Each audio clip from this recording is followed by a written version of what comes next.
bonsoir à tous et bienvenue à votre magazine de santé et de bien-être Lafia. Dans une émission précédente, nous avons évoqué le thème sur la couverture sanitaire universelle.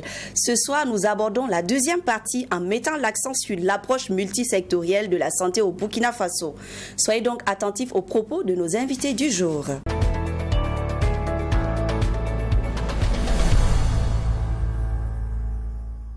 Pour vous éclairer sur la thématique, à savoir l'approche multisectorielle, j'ai le plaisir de recevoir pour vous Dr Pierre Yamego. Bonsoir, docteur. Bonsoir. Bienvenue à Lafia. Merci.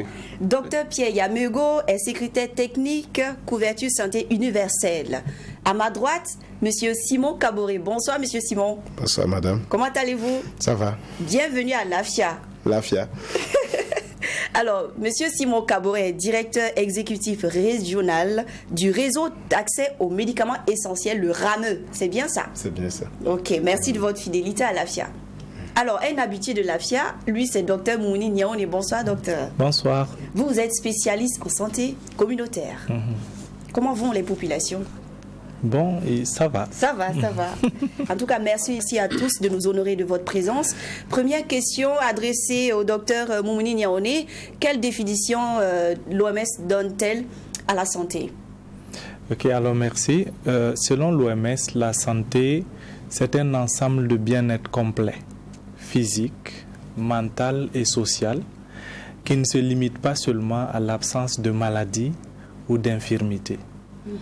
Donc du coup, ça veut dire que ce n'est pas parce qu'on n'a pas une maladie qu'on est en bonne santé. Donc ça englobe de façon holistique l'être humain en prenant donc l'aspect physique, l'aspect mental et l'aspect social. Ok, merci. Alors, traditionnellement, comment les guérisseurs définissent-ils la santé? Alors, en fait, il faut aussi savoir que selon certaines cultures, on peut avoir des compréhensions différentes de ce que c'est qu'être en bonne santé. Et déjà, ça c'est par exemple que dans le temps, avant qu'on découvre qu'il y a des germes qui rendaient les gens malades, on pensait que les maladies étaient liées aux mauvaises odeurs dans l'environnement, qu'on appelait le miasme. Et ça fait que les gens traitaient les gens en mettant du parfum, de l'encens dans les maisons et tout, ou en nettoyant les poubelles. Ça amenait donc, voilà, c'est ce qui a amené la théorie hygiéniste, donc l'hygiène. Et après, on a découvert les germes, et on a commencé à comprendre que les maladies peuvent être liées au virus, etc. Mais dans nos communautés, de façon traditionnelle, nous sommes beaucoup plus axés sur la présence de signes, la présence de maladies. Et donc, quand quelqu'un n'est pas couché chez nous, en Afrique en général, on dit qu'il est en bonne santé. Voilà pourquoi, quand quelqu'un ne présente pas un signe, comme le VIH-Sida qu'on peut traîner pendant des années ou l'hépatite, on va dire non, mais il est en bonne santé. Et c'est pourquoi vous verrez dans nos cultures, on dira qu'on a guéri quelqu'un parce qu'il ne présente aucun signe. Et aussi, traditionnellement, nous croyons souvent à des êtres surnaturels qui peuvent rendre quelqu'un malade ou lui donner la bonne santé. Rencontrer un esprit dans la brousse peut conduire à une maladie mentale. Un oiseau qui se pose sur le toit d'une maison, la nuit peut donner une maladie à un enfant, etc. Donc ces compréhensions ou ces définitions de la santé et de la maladie font que nous avons des approches différentes pour rechercher la santé dans nos communautés. Ok, restons toujours dans nos communautés. Alors, pour la prise en charge des maladies, quel était le parcours du patient? Alors, il faut savoir qu'en général, quand quelqu'un est malade dans nos communautés, les rôles étaient tellement bien définis qu'on a des guérisseurs dans la communauté vers lesquels les populations vont aller. Mais déjà, nos mères, nos grands-mères apprenaient déjà les vertus thérapeutiques de certaines plantes, de certaines herbes qu'elles utilisaient déjà. Et quand ça ne marche pas, on va vers un tradipraticien. Et c'est après que les populations vont se tourner vers la médecine moderne pour rechercher les solutions. Et ils définissent les maladies, on te dira que c'est une maladie du blanc, pour dire que c'est une maladie qui peut être prise en charge à l'hôpital, ou que non, ça c'est les maladies du noir, ça c'est les maladies mystiques. Et il faut chercher les solutions dans la médecine traditionnelle chez nos tradipraticiens. Mais de façon générale aujourd'hui, on sait qu'au Burkina, à peu près 60% des gens vont aller chez le tradipraticien avant d'aller à l'hôpital ou après l'hôpital. Ça veut dire que la médecine traditionnelle est toujours présente dans nos esprits, dans nos pratiques de recherche de santé. Voilà. Merci pour ces précisions. Monsieur Kabouré, est-ce que vous partagez les propos du docteur Niaoné? Et aussi, j'allais vous demander quelle est la perception de nos populations sur la médecine moderne? Ok, je partage totalement sa perception parce que c'est comme on dit, la médecine moderne est venue trouver déjà une médecine en place. Je pense que là où on a principalement échoué, c'est parce qu'on n'a pas pu, en amenant la médecine moderne, s'inspirer de ce qui est de la médecine moderne qui est arrivée et sur auquel on devrait enraciner effectivement la médecine traditionnelle. On a essayé, comme je le disais tantôt, de faire des kits là que je m'installe et enlever carrément la médecine traditionnelle pour remplacer par la médecine moderne. Alors que quand on reprend la définition de l'OMS, on a dit que c'est un état de bien-être et physique, mais aussi moral un peu et tout. Alors qu'à partir du moment où vous essayez même d'effacer la tradition d'une personne, vous mettez cette personne en déséquilibre moral. Donc c'est véritablement un problème. Et aujourd'hui, ça fait que, effectivement, bien que les gens aient conscience qu'il y a des microbes qui leur donnent des maladies et qui peuvent être soignés par la médecine moderne, ils restent toujours au fond d'eux-mêmes convaincus qu'il y a d'autres maladies qui sont liées à des sorts qu'on leur jette ou bien à des gens qui ont enfreint à des lois surnaturelles. Par exemple, tu as violé une interdiction, tu as sali un lieu sacré et voilà, les esprits t'assaillent. Et ça, ils ne perdent pas les moyens pour recouvrir la santé à travers ces différents éléments. Nous avons fait un croquis de ce parcours qui montre qu'en réalité, effectivement, on a la médecine moderne qui est bien sûr là, mais on a également la médecine traditionnelle avec les guérisseurs, la pharmacopée traditionnelle qui est là, et on a les églises. Les églises où effectivement les gens partent prier. Beaucoup de gens et malheureusement quittent les hôpitaux. Avec le VIH, on a vu comment des gens ont abandonné leur traitement contre le VIH-Sida pour aller passer le temps chez un pasteur ou un prêtre exorciste. Voilà, et qui malheureusement souvent ça ne se passe pas bien. Il y a d'autres pour d'autres types de maladies, ils arrivent à s'en sortir. Mais je pense que ici l'idée ce n'est pas de jeter la pierre à tel ou tel autre parcours, c'est de voir vraiment comment est-ce qu'on va travailler à avoir une certaine harmonie. Sinon, effectivement, ça entraîne des rejets. Ça entraîne des rejets parce que si par exemple la personne est convaincue qu'il a besoin d'une prière pour se retrouver bien et vous lui enlevez la prière et vous ne lui faites que des traitements modernes, quelque part, il peut, même si la maladie s'en va, psychologiquement, la personne est toujours touchée et les médecins le disent très bien. Le principal traitement, c'est l'esprit de l'homme. Voilà. Donc, c'est ça. Comment est-ce qu'on va arriver aujourd'hui à éviter la défiance des populations en arrivant à trouver une harmonie entre ces différentes voies de recours et par rapport effectivement à ces différents à la manière dont on peut recouvrir la santé.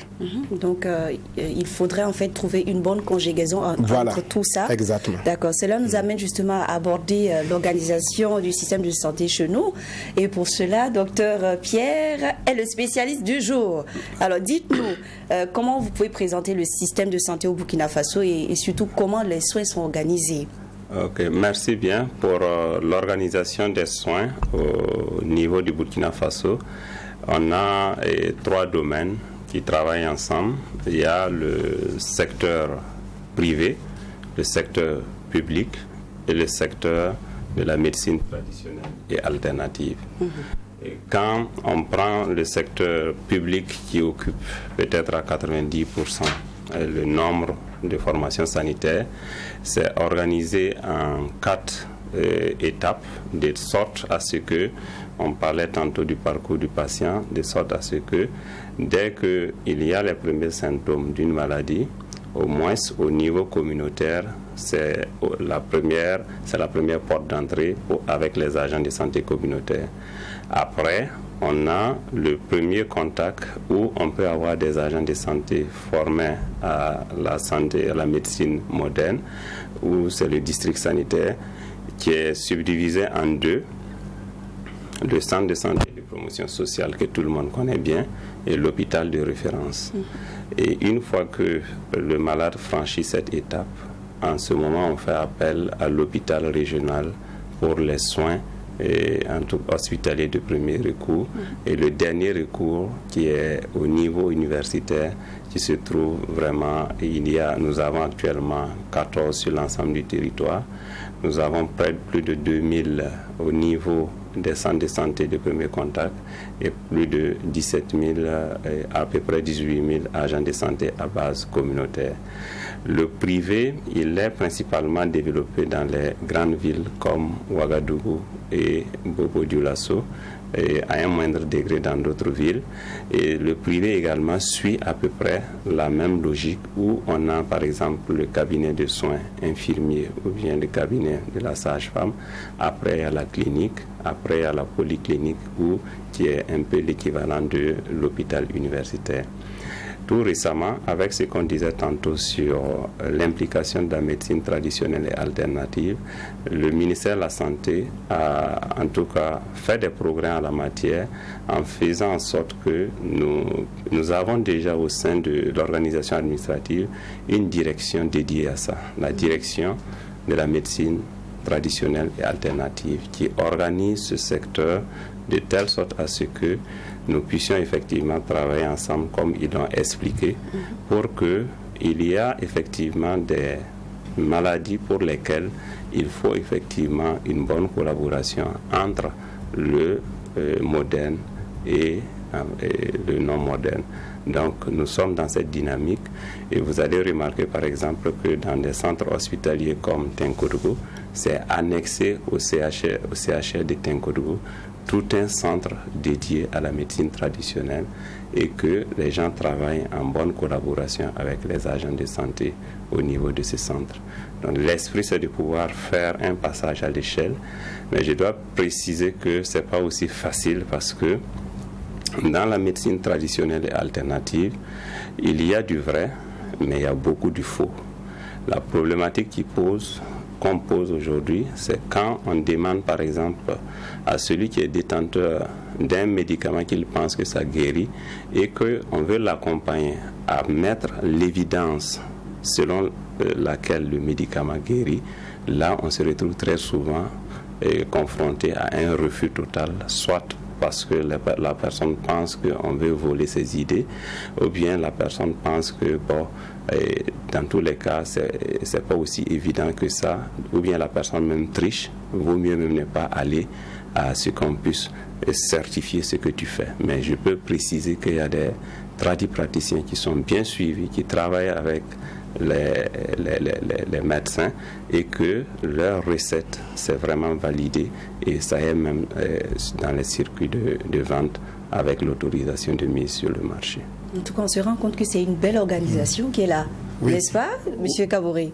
Oui, je suis tout à fait d'accord. C'est vrai que le paradigme change de plus en plus, mais j'avoue que c'est pas aussi évident. Et vous voyez, il y a des choses négatives dont on pense que c'est l'apanage de la médecine traditionnelle ou informelle, alors que c'est le même risque qu'il y a de tous les côtés.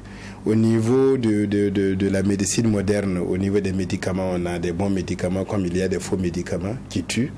Et au niveau de la médecine moderne, on a des médecins qui travaillent bien, tout comme on a des médecins qui font des erreurs où des gens meurent. On a même découvert des médecins avec des faux diplômes au niveau du Burkina. Donc, de la même manière, au niveau de la médecine traditionnelle, on va avoir du faux.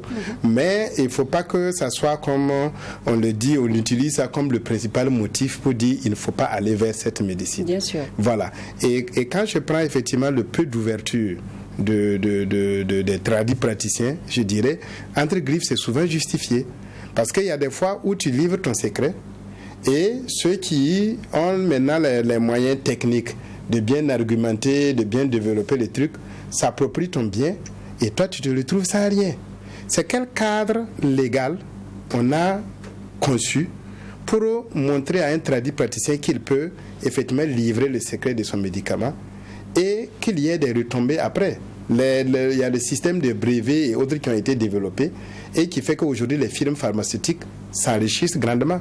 Comment est-ce que nous garantissons, nous créons un cadre qui permet à nos praticiens d'accepter de livrer leurs secrets, que l'on développe des médicaments autour de ça avec des garanties que ça va leur revenir et qu'ils pourront vivre de ça et leurs enfants même profiter de ça.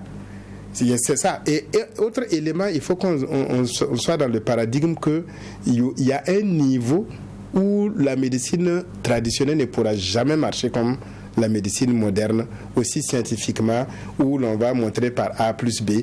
Et ça, ce qu'on a dit, il faut simplement accepter, aller dans le sens que les gens ont besoin d'être sains dans leur esprit. Et pour être sains dans leur esprit, ils vont faire des pratiques, même si scientifiquement, ce n'est pas prouvé que c'est ça qui va guérir leur maladie. Ça leur permet d'être psychologiquement plus à l'aise. Et on va leur faire. Parce que ça fait partie de l'état de bien-être, simplement. D'accord. Alors, oui, docteur Niaoné. Oui, rapidement, pour dire qu'en réalité, dans le domaine de l'éducation de la santé, on a des croyances qui sont neutres. Ça veut dire que quand je pense que je dois aller prier pour que ça renforce ma santé, il n'y a rien de négatif à ça. Mais il y a quand même des croyances et des pratiques qui ne sont pas bien et il faut pouvoir les détecter et aider les populations à décider mieux pour leur santé. Il y a des décoctions qui créent chaque jour que Dieu fait de l'insuffisance rénale dans nos communautés. Il faut savoir identifier les plantes qui sont responsables de ça, savoir identifier les pratiques qui peuvent conduire à ça.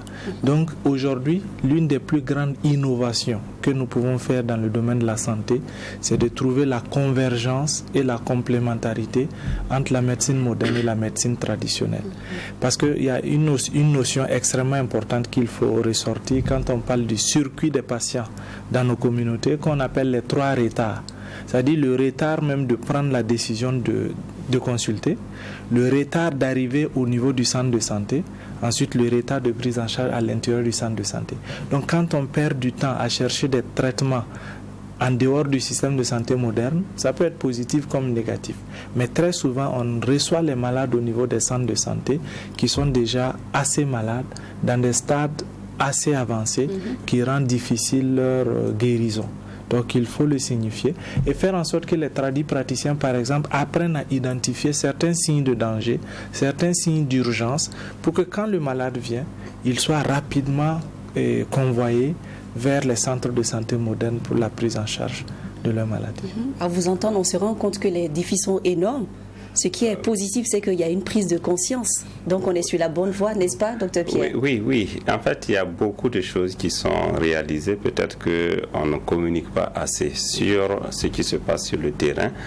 Et pour tout ce qui concerne la régulation pharmaceutique, il y a toute une agence qui est là pour ça, l'Agence nationale de régulation pharmaceutique. Il y a un comité également d'éthique pour la recherche en santé. Et pour faciliter même le travail des praticiens dans le développement de leurs médicaments, on n'a pas voulu être sévère en faisant suivre toutes les étapes comme si c'est un médicament moderne. À partir même de là où les praticiens travaillent avec le district, on a élaboré des modules simplifiés pour mettre en évidence ce qu'on dit dans le jargon, l'évidence ethnomédicale de telle plante. Si moi, en tant que praticien, je suis dans tel village, je pense que ça soigne ça, si tu prends attache avec l'équipe cadre du district, ils vont aller regarder, ils vont travailler avec toi, de telle sorte à ce que si l'évidence est établie, par la suite le dossier est transféré au niveau central pour qu'on puisse suivre ça de façon proche. Le vrai souci qu'on a actuellement, c'est vraiment la confiance entre celui qui fait la promotion de son médicament et aussi ceux-là qui doivent pouvoir approuver, parce que le ministère de la Santé, sa première mission aussi, c'est de protéger la santé des populations. Il faut savoir anticiper surtout pour faire en sorte qu'on évite le pire par rapport à ça. Je peux vous donner des exemples pratiques.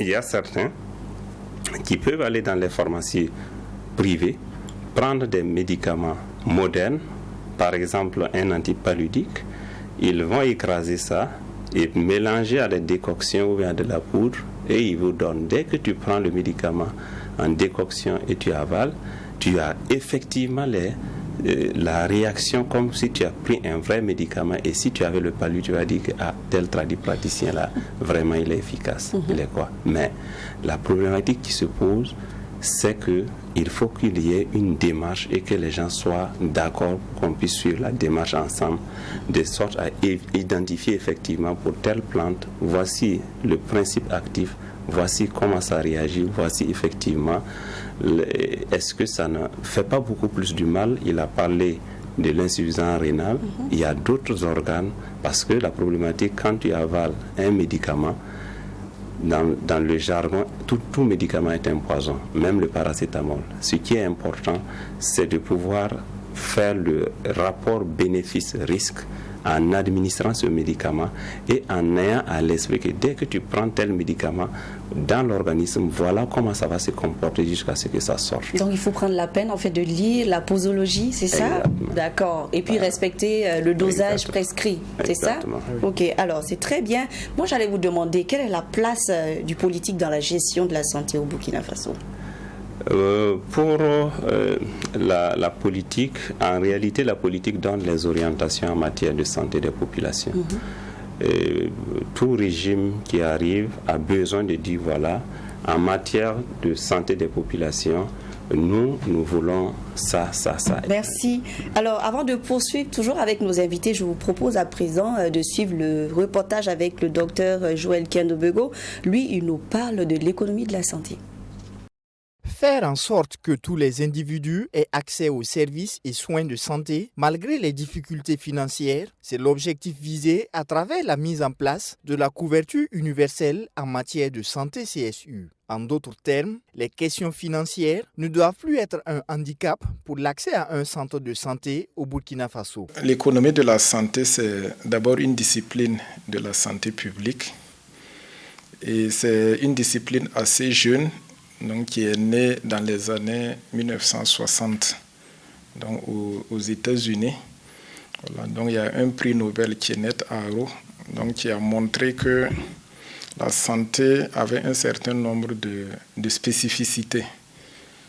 Donc, l'économie de la santé, c'est de l'économie appliquée au domaine de la santé. Et justement, il a vu que la santé présentait ses particularités, donc qui faisait qu'on ne pouvait pas lui appliquer les lois classiques en fait, de l'économie. À en croire notre spécialiste du jour, l'économie de santé et la couverture santé universelle présentent beaucoup d'avantages pour les populations. L'économie de la santé vise en fait à faire des choix, donc les meilleurs choix qui maximisent la santé de la population. Donc, dans ce sens, l'économie de la santé est une aide à la prise de décision. Et par les différentes analyses que l'économiste de la santé pourra faire, donc il pourra éclairer les prises de décision que le décideur politique voudra bien prendre. Et pour parvenir à une mise en place effective de la couverture santé universelle, une collaboration s'impose avec les autres disciplines. Quand vous prenez des disciplines comme le droit, donc le droit à la santé, donc c'est une branche. Quand on prend la sociologie de la santé existe, il y a l'anthropologie de la santé, donc il y a les épidémiologistes, donc etc. Donc il faut que toutes ces disciplines puissent travailler ensemble de manière coordonnée, de manière complémentaire et de manière synergique. Donc l'économie de la santé, sa place, c'est d'aider à évaluer les aspects économiques des problèmes de santé, aider à faire des analyses concernant l'offre et la demande, donc aider à faire les analyses en lien avec le financement de la santé, mais ce n'est pas suffisant. Mettre à contribution l'économie de la santé afin d'éviter les risques et les défis liés à la couverture santé universelle, cela est possible à en croire les explications du docteur Joël Kiendobego. Il précise que pour ce qui concerne des cas de paiement direct, cela n'est pas sans conséquences. Ça peut entraîner ce qu'on appelle des coûts catastrophiques ou des coûts appauvrissants. Donc les coûts catastrophiques, c'est-à-dire que vous dépensez une large proportion de vos revenus dans les soins de santé et ça vous amène à renoncer à d'autres besoins qui sont tout aussi importants. Donc, des dépenses de santé élevées peuvent, par exemple, vous amener à renoncer, par exemple, à la scolarisation des enfants. Ça peut amener à ne pas manger correctement. Donc, ça peut amener à ne pas se vêtir correctement ou à ne pas pouvoir se loger correctement. Le docteur Joël Kiendobego invite les populations à mettre à profit l'économie de santé afin d'éviter des situations d'appauvrissement. Toute chose qui, selon lui, facilite la mise en œuvre de la couverture santé universelle. Retour sur le plateau, toujours en compagnie de mes 3 invités du jour. Nous parlons de l'approche multisectorielle de la santé au Burkina Faso. Alors, rapidement, un commentaire. Selon vous, M. Kaboré, quel est l'impact de l'économie sur la santé? Merci. En fait, je partirai du principe où l'on dit que la santé n'a pas de prix, elle a un coût. Oui. Voilà. Donc du coup, l'état de santé d'une communauté, d'une nation peut aussi dépendre effectivement de la santé de l'économie et de ces pays, parce que il faut effectivement des infrastructures de santé, il faut effectivement du personnel, il faut effectivement que chaque individu ait effectivement les moyens effectivement pour se payer les services de santé. Donc globalement, l'économie joue un rôle assez central au niveau de la santé. Ce que nous essayons de dire, c'est que il faut quand même qu'on travaille à ce que effectivement l'état de santé d'un individu au sein d'une communauté ne soit pas lié à son pouvoir économique. On doit faire de telle sorte que chaque personne, quel que soit son niveau économique, il puisse accéder au niveau de la santé. C'est pour ça que aussi nous disons que la santé, c'est avant tout aussi tout un programme politique. C'est l'idéologie politique de celui qui nous dirige. Je rejoins l'autre question sur le rôle du politique. C'est le politique qui définit la place de la santé dans la politique générale, en réalité. Et c'est selon l'importance que ces autorités donnent à la santé que ça devient effectivement un élément prioritaire sur lequel on va tendre vers. Si par exemple l'autorité et le politique commet l'erreur de voir seulement la santé comme un problème social, consommateur de ressources, ça devient un problème. Mais s'il voit par exemple la santé comme également un moteur pour l'économie, parce que pour qu'une économie soit prospère, il faut aussi des personnes en bonne santé qui soutiennent cette économie. Et que alors investir dans la santé, c'est un investissement économique, parce que simplement il y a un bénéfice qui va sortir de là, parce que moins les gens sont malades et plus ils produisent et moins on dépense pour leur santé. Mais plus les gens sont malades, moins ils produisent et plus ça consomme des ressources. Donc pour nous, c'est le lien vraiment qu'il y a entre santé et économie. Il faut prendre la santé comme un bien public, les dépenses de santé comme un investissement économique, et on verra comment effectivement un pays peut connaître de l'essor. Okay, merci pour l'éclairage. Alors, docteur Pierre, nous savons qu'au Burkina Faso, nous avons de grands programmes de santé. Alors, l'innovation majeure porte sur le programme One Health. Est-ce que vous pouvez nous en dire plus? Merci bien. Pour ce qui concerne les réformes et les programmes récentes ou qui sont en cours de mise en œuvre. Pour ce qui concerne l'approche One Health, en fait, c'est l'approche Une seule santé qui réunit au cœur de cette approche le fait que les 10 dernières années, environ 80% des maladies émergentes sont à l'interface entre l'homme, l'animal et son environnement de vie. Donc, Une seule santé voudrait alors que nous puissions regarder ensemble la santé animale, la santé humaine et la santé environnementale de façon holistique. Et au Burkina Faso, depuis 2017, nous avons opté entre les 3 ministères et nous avons ajouté 3 autres ministères que sont l'agriculture, la recherche et le ministère des Finances, en focalisant notre attention sur 5 maladies pour lesquelles nous allons bâtir l'approche One Health.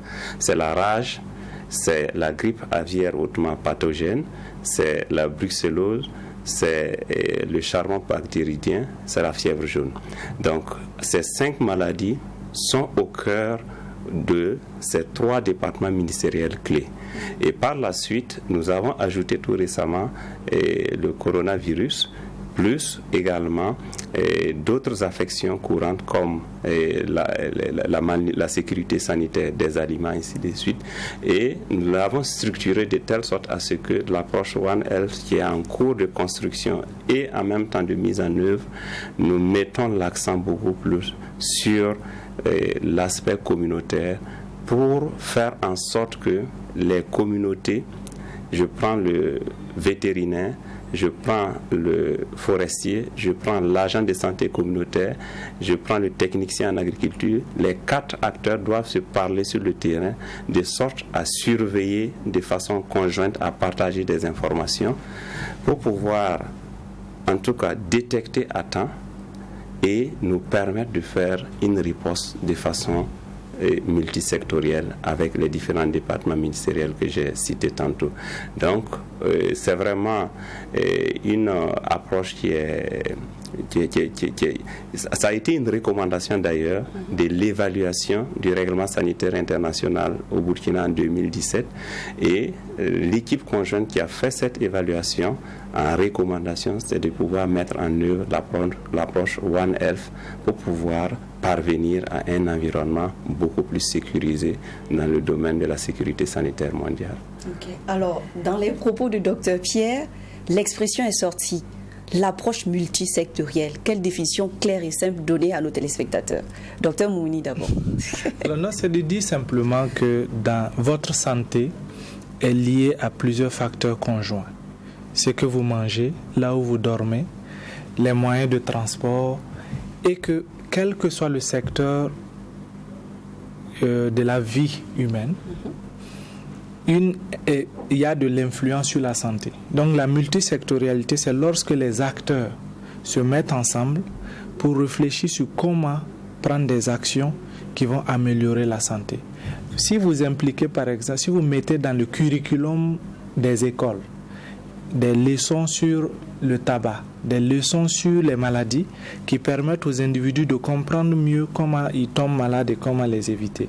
Si vous impliquez le ministère du Sport, le ministère du Transport, etc., l'habitat, si vous mettez tous ces acteurs-là à prendre conscience que si vous rendez l'accès facile à l'habitation aux populations, vous augmentez la qualité de leur vie, ils seront en meilleure santé. Si vous faites comprendre que l'environnement, comme Dr Pierre le présentait, a un impact important, le changement climatique par exemple, a un impact important sur la santé et qu'il faut que ces différents secteurs-là se mettent ensemble pour avoir des actions conjointes, des actions synergiques, vous arrivez à donc améliorer significativement la santé des populations. C'est ce que ça veut dire simplement. Les acteurs doivent se parler. Les acteurs, regardez par exemple les églises, donc les confessions religieuses, que ce soit les églises ou les mosquées, qui ont des approches, qui ont même des centres de santé qui contribuent à améliorer la santé des populations. Donc aujourd'hui au Burkina Faso, les questions d'insécurité. Tu ne peux jamais dire que tu es en bonne santé en vivant dans un environnement où tu as peur tout le temps, où il y a de l'insécurité. Donc les forces de défense et de sécurité peuvent jouer un rôle important dans la santé des populations. Donc il faut une approche qui implique les acteurs afin d'apporter des solutions aux problèmes de santé des populations. C'est simplement ce que ça veut dire. Merci. Monsieur Kaboré, alors, dans l'approche multisectorielle, les acteurs doivent se mettre ensemble, se mettre sur la même table, réfléchir ensemble. Alors, du coup, moi, j'allais vous demander quels sont les avantages et les bienfaits de cette approche. Bon, les avantages, c'est qu'effectivement, on puisse prendre en charge de manière holistique la santé de nos populations. Parce que le sens ici de l'approche multisectorielle est lié au fait que pour le moment, on a des approches sectorielles de la santé. En intitulant même un ministère de la santé, c'est déjà une approche sectorielle. On pense que c'est un seul ministère qui va apporter la santé. Alors que comme vous avez suivi, quand vous avez posé la question à Dr Yamoyogo, il a parlé du système de gestion de la maladie. Comment est-ce que les structures de santé sont organisées, ainsi de suite. C'est pour gérer ceux qui sont malades. Donc, ce n'est pas pour travailler en réel. C'est ceux qui ont perdu la santé, comment est-ce qu'ils retrouvent la santé.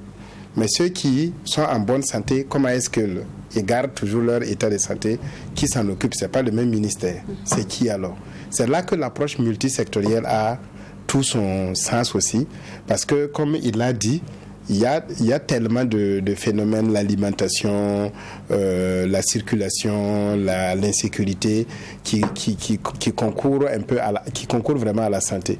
Mais malheureusement, ce qu'on a dans nos pays comme obstacle majeur, c'est souvent les conflits de leadership entre les différents ministères. C'est ça véritablement le problème.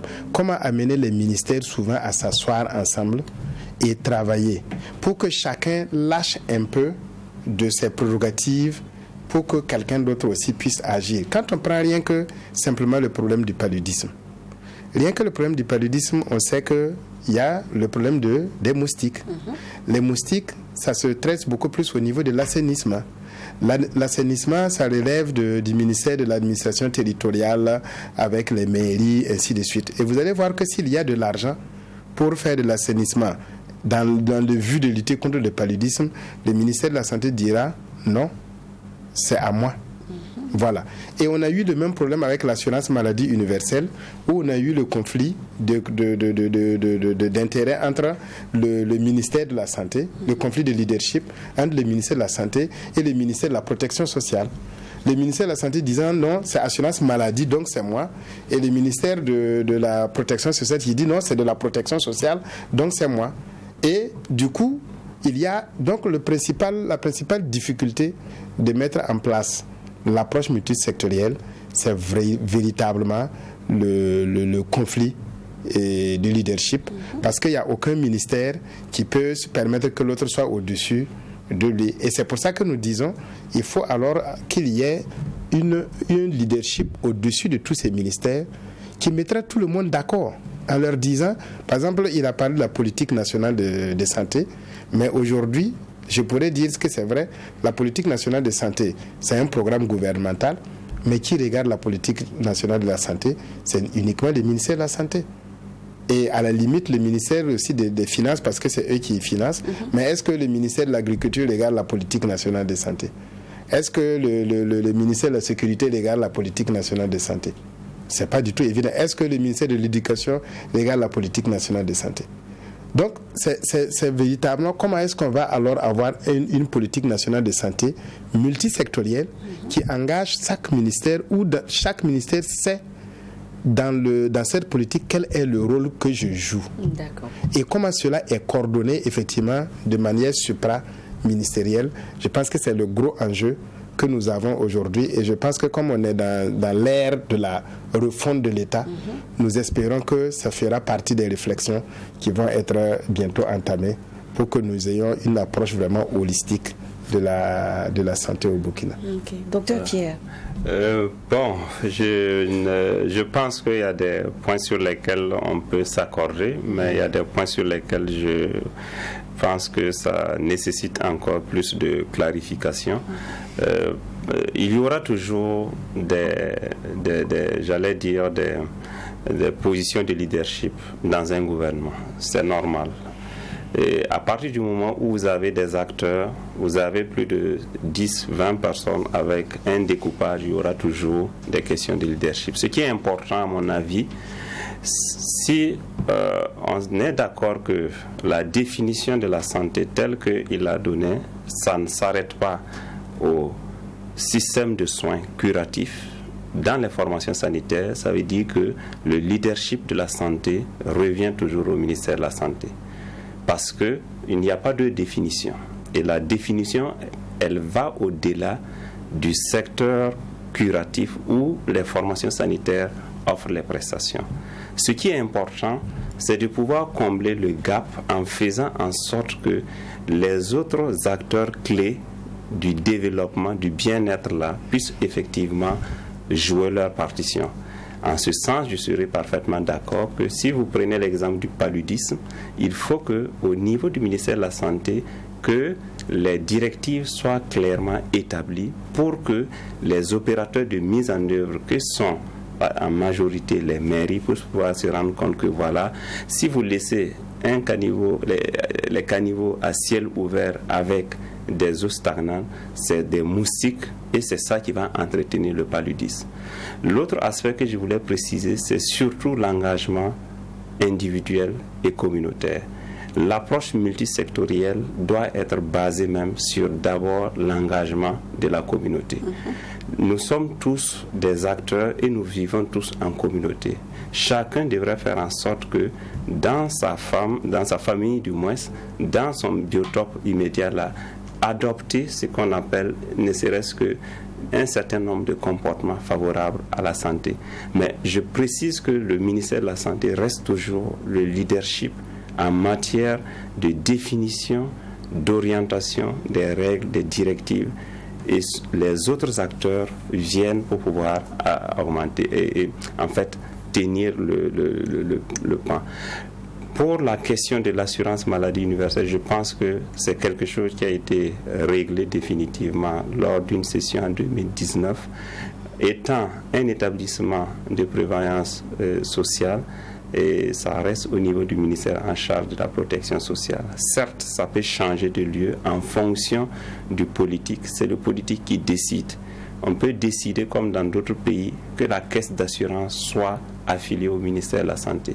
Il y a des pays qui l'ont fait et il y a des pays aussi où la caisse d'assurance se trouve au niveau du ministère en charge de la protection sociale.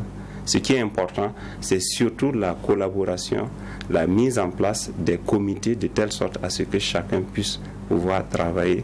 Je crois que si on mène nos réflexions là-dessus, on va bâtir des systèmes qui sont beaucoup plus solides et que si on essaie de ramener le problème à un niveau plus élevé, bon, au finish, tout le monde va vouloir ramener tout ce qui ne marche pas en bas, en haut, et en ce moment, le président du FASO il va se retrouver maintenant acteur de mise en œuvre par rapport à ça. Donc, je pense qu'on peut toujours évoluer dans là où on est, mais nous devrons mettre beaucoup l'accent vraiment sur des systèmes forts et éviter surtout des individus qui sont puissants, qui peuvent venir souvent remettre en cause des acquis, des réformes de longue durée.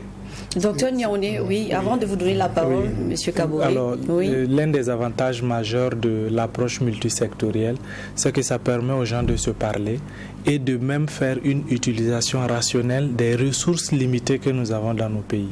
Si vous vous retrouvez à avoir des doublons dans les budgets, parce que chacun fait ce qu'il a à faire sans se concerter, sans concertation, nous ne pouvons avoir que des échecs cuisants et des budgets faramineux et une utilisation irrationnelle. Donc créer la possibilité, par exemple, que le ministère de la Santé est le lead, mais qu'il y ait un cadre de concertation où les gens se parlent, où les gens définissent des approches cohérentes. C'est extrêmement important. Oui. Cohérentes, de collaboration. C'est très, très important. Donc, l'échange doit être fructueux, sincère et vrai. Oui, et il a parlé tout à l'heure de communauté. Vous savez, dans certains pays, la communauté peut même décider de prendre des médecins, les former sur des priorités de santé qui les concernent. Ils vont travailler dans la communauté, ils sont payés par la communauté. Donc, dans cette approche-là, c'est extrêmement important de donner à la communauté, c'est-à-dire de démocratiser la santé et faire en sorte que la communauté ait une certaine collaboration horizontale. Si justement on vient avec l'esprit paternaliste, l'esprit intellectualiste, élitiste, où nous savons tout, ce dont la communauté a besoin, elle ne sait rien, elle n'est que consommatrice, on ne peut qu'échouer. Pourtant, en matière de développement, on dit que là où il y a des hommes, il y a des savoirs et savoir-faire qu'il ne faut pas négliger. Il faut construire sur ça, il faut partir de ça pour faire une construction cohérente, justement qui va être contextuellement, économiquement et culturellement adaptée aux réalités, adaptée pour donc de meilleurs résultats. Voilà Merci. ce que je peux ajouter. Monsieur Kaboré. Oui, j'aimerais réagir au propos du docteur Yamorugo. C'est comme j'ai déjà parlé tout de suite de conflit de leadership. Et moi, je dirais que j'apprécie beaucoup les compétitions de leadership. Quand un ministère cherche à montrer qu'il a eu plus de résultats par rapport aux autres ministères et autres, c'est très sain. Mais un conflit de leadership qui peut porter atteinte au bien-être des populations, je suis désolé qu'on me dise que ça ne peut pas ne pas exister. Je serai toujours contre un conflit de leadership où un ministère veut juste montrer son hégémonie, même si c'est au détriment du bien-être des populations, je serai contre. Quand on insiste toujours, on sait comment ça se passe. Il y a toujours ce souci où, quand un problème est porté par un ministère, c'est difficile de faire participer un autre ministère. On le vit tous les jours. Donc aujourd'hui, également, quand tu prends le ministère de la Santé, je suis désolé de le dire, ce n'est pas pour provoquer, mais aujourd'hui, tu prends le ministère de la Santé, pratiquement du sommet jusqu'en bas, ce n'est que des médecins qui sont généralement beaucoup plus formés pour soigner des gens que autre chose. Et c'est difficile, dans le cas dont il a parlé, souvent d'aller amener des médecins, d'aller orienter des mairies et autres sur l'assainissement et autres, et se faire écouter. Il y a d'autres personnes plus habilitées qui doivent prendre le leadership de ça. Aujourd'hui, on a vu les 3 ou combien ministres passés, c'est pratiquement des hospitalo universitaires qui sont beaucoup plus même au niveau des hôpitaux que santé publique, qui sont effectivement au niveau des régions, des districts et qui comprennent un peu. Donc pour moi, il faut vraiment qu'on arrive à changer de paradigme. En se disant, quand on dit santé, c'est pas parce qu'on a dit santé que ça doit être forcément le ministère de la Santé qui est au devant. Aujourd'hui, toujours quand vous prenez le programme PALU, il y a effectivement un programme national de lutte contre le paludisme. Mais quand tu prends le rapport du programme national de lutte contre le paludisme, vous allez voir, ça va concerner quoi? Ça va concerner les moustiquaires imprégnés, ça va concerner les antipaludéens, ça va concerner la prise en charge du palud des enfants, ainsi de suite, ainsi de suite. Tu ne verras pas tout le volet qu'il faut en termes d'assainissement, ainsi de suite, ainsi de suite. Parce que simplement, c'est le ministère de la Santé. J'insiste et je persiste que la santé ne doit pas être forcément le leadership du ministère de la Santé. En parlant des programmes multisectoriels, on a eu l'exemple du VIH-Sida. Le VIH-Sida a eu une approche multisectorielle rattachée à la présidence du FASO. Et on a vu ce que ça donnait comme résultat. Aujourd'hui, ce programme est toujours rattaché au ministère de la Santé, malgré que le VIH-Sida s'est résorbé. Est-ce que ce n'est pas plus opportun de transformer ce programme, ce dispositif qui était spécifique VIH, à un dispositif beaucoup plus santé, pour que ça donne plus de résultats, simplement, au lieu de rester toujours... Mais moi j'ai une question. Ok, bon. Oui, avant que je ne pose la question alors. Peut-être qu'on ne se comprend pas. Quand c'est par exemple des programmes où on veut avoir des résultats en un temps record et que vraiment c'est une problématique comme le VIH, il n'y a pas de souci à rattacher ça. Mais on ne peut pas prendre le ministère de la Santé. On ne peut pas prendre le ministère de la Santé à aller rattacher à la primature ou bien à la présidence. Non, je n'ai jamais dit de rattacher le ministère de la Santé à la primature. Le ministère de la Santé peut toujours faire son travail. Il gère les infrastructures de santé. Il s'occupe de comment faire pour que les gens qui sont malades recouvrent leur santé. J'ai parlé d'une approche multisectorielle de la santé.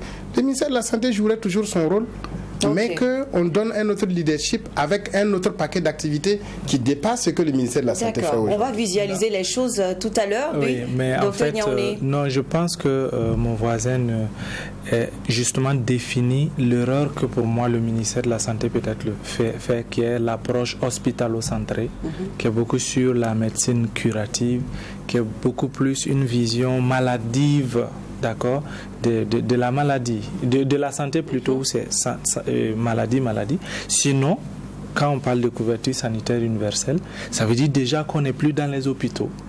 quand on parle justement, le ministère de la Santé a une agence de gestion des soins de santé primaires qui, quand on parle de soins de santé primaires, on parle d'approche multisectorielle où les agriculteurs, les chargés de la santé animale, etc., doivent travailler ensemble. Donc, du coup, c'est tout donner en fait, que le ministère de la Santé prenne son rôle dans sa vision holistique du terme, où c'est vraiment la santé et non maladie. Et ça, le ministère de la Santé, ayant le leadership, n'exclut pas la collaboration, la coopération, la co-création. Oui, avec les autres ministères ou d'autres acteurs. Absolument. On va rester positif. Alors, moi, je vais vous demander à présent d'imaginer un organisme d'État censé de veiller justement sur l'approche multisectorielle. Quelles seraient ses attributions selon vous? Pour toute approche multisectorielle, à partir du moment où la réflexion est déjà menée et que l'acte est pris, dans l'acte, on définit déjà l'organe qui doit pouvoir suivre ça. Quand on prend par exemple One Health, c'est un arrêté, en fait il y a le décret du président qui donne les différentes structures. Vous avez le Conseil national One Health qui est sous la présidence du Premier ministre et qui doit siéger une fois par an pour donner les grandes orientations. Après, vous avez le comité technique de pilotage qui est l'un des 3 ministres, soit santé animale, soit santé humaine, soit santé environnementale, sous forme tournante, et que c'est eux maintenant qui travaillent avec le secrétaire technique One Health. Et c'est le secrétariat technique One Health qui est vraiment la cheville ouvrière en travaillant avec vraiment d'autres organes qu'on appelle des commissions thématiques. Donc, quand une approche multisectorielle est mise en place, elle est définie déjà avec le texte juridique qui l'accompagne. Donc, ça, c'est la structuration qui est faite, par exemple, pour ce qui concerne One Health. Quand je prends, par exemple, une réforme qu'on était en train de mettre en œuvre et que avec les événements, on a suspendu l'initiative présidentielle commune modèle, village modèle, famille modèle. Le leadership est au niveau du ministère en charge de l'administration territoriale. Mais on a fait en sorte que pour qu'on puisse tendre vers des communes modèles, on a au moins des indicateurs clés d'engagement communautaire pour que les familles même soient d'abord des modèles et aussi la gestion de la cité là aussi avec des indicateurs. Et c'est en combinant les deux qu'on devrait pouvoir vraiment amorcer le développement là, un peu à l'image comme des pays comme le Rwanda où quand vous arrivez, vous-même vous êtes content que c'est verdoyant, tout le monde est engagé, ainsi de suite. Donc pour cette initiative aussi, les textes réglementaires qui devraient définir l'approche multisectorielle, parce qu'il y a l'éducation est dedans, la santé est dedans, l'eau, assainissement est dedans, l'administration territoriale est dedans, l'agriculture est dedans. Donc les textes avaient été déjà élaborés sous forme de draft et qu'on devrait pouvoir parvenir à mettre en place cette initiative. Donc la question est-ce qu'il faut un seul organe supra qui regarde tout ce qui est aspect multisectoriel? Personnellement, je pense qu'en fonction de la thématique, en fonction du domaine d'intérêt, le texte juridique doit pouvoir être adapté au lieu de créer une structure spécifiquement là pour regarder tout ce qui est approche multisectorielle. Merci, Dr Yamego. Oui, Dr Nyaoni. Je l'imaginerais comme un être humain, un organisme, un ensemble de systèmes où le cœur s'occupe de la circulation sanguine et tout. Mais le cœur ne peut pas fonctionner sans le cerveau, qui sécrétera les hormones qu'il faut pour que ça fonctionne. Le rein a son rôle. C'est exactement comme ça. Le seul problème avec nous, c'est que chaque organisation travaille en schizophrénie, c'est pour dire de façon isolée, en vase clos. Et même à l'intérieur des ministères, il y a des départements qui travaillent de façon souvent assez séparés, ou même pour avoir des documents c'est difficile, pour que les gens se mettent ensemble pour se parler c'est difficile. C'est surtout ça qu'il faut corriger, amener les gens à se parler, se parler avec un esprit d'empathie. Absolument. Okay. Il faut se parler, co-créer, imaginer les choses ensemble et les mettre en œuvre ensemble et les évaluer ensemble en mettant les communautés au centre. Parce que de toute façon, si vous prenez les décisions de haut vers le bas, ça ne marchera pas longtemps parce que les communautés ne se sentent pas impliquées. Donc quand on parle d'approche multisectorielle, quand on parle de ce genre de choses, il faut mettre la communauté au cœur.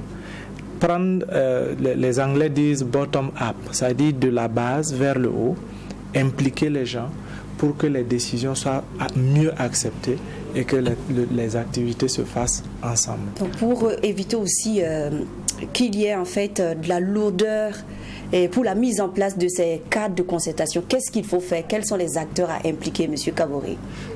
Si vous permettez déjà que j'insiste sur cette structure. Et dans l'explication toujours de Dr Yamouero, on se rend compte que déjà il y a des bribes qui existent.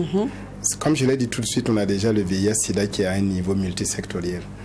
Il a parlé tout de suite de One Health qui effectivement a un niveau multisectoriel et au-dessus du ministère de la Santé, rattaché, qui implique la présidence, le premier ministère, ainsi de suite avec d'autres ministères.